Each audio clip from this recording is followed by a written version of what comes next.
everyone. Today we're going to tackle some of the biggest myths in fitness that might be holding you back from achieving your goals. So, if you're ready to separate fact from fiction, let's dive right in. Myth number 1. Spot reduction works. How many times have you heard people say, "I want to lose fat just around my belly," or "I'm only working on my thighs today to slim them down"? Well, sorry to break it to you, but spot reduction is a myth. You can't target fat loss in specific areas of your body.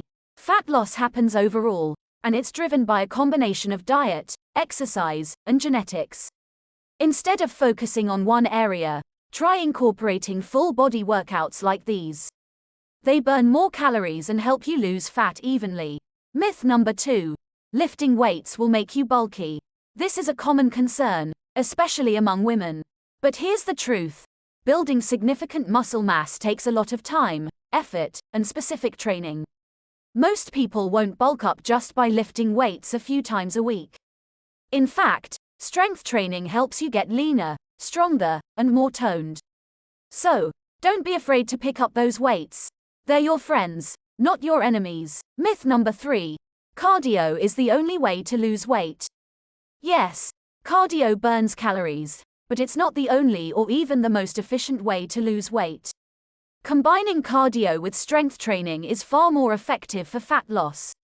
Why? Because building muscle increases your resting metabolic rate, meaning you burn more calories even when you're not working out. Balance is key. Mix up your routine with both cardio and strength training for the best results. Myth number 4. You have to work out every day to see results. It's easy to think that more is better, but your body actually needs time to recover. Rest days are just as important as workout days. Overtraining can lead to injuries, burnout, and even slow down your progress. Listen to your body, and make sure you're giving it the rest it needs. Myth number 5. No pain, no gain. Feeling sore after a workout is normal, but you shouldn't be in actual pain. Pain is your body's way of telling you that something's wrong. Pushing through pain can lead to serious injuries. Focus on proper form, gradually increase your intensity, and don't ignore what your body is telling you. Alright, guys, those are just a few of the many fitness myths out there. Remember, fitness is a journey, and the more informed you are, the better your results will be. If you found this video helpful, give it a thumbs up, share it with your friends, and don't forget to subscribe for more fitness tips and myth-busting videos. Thanks for watching, and I'll see you in the next one.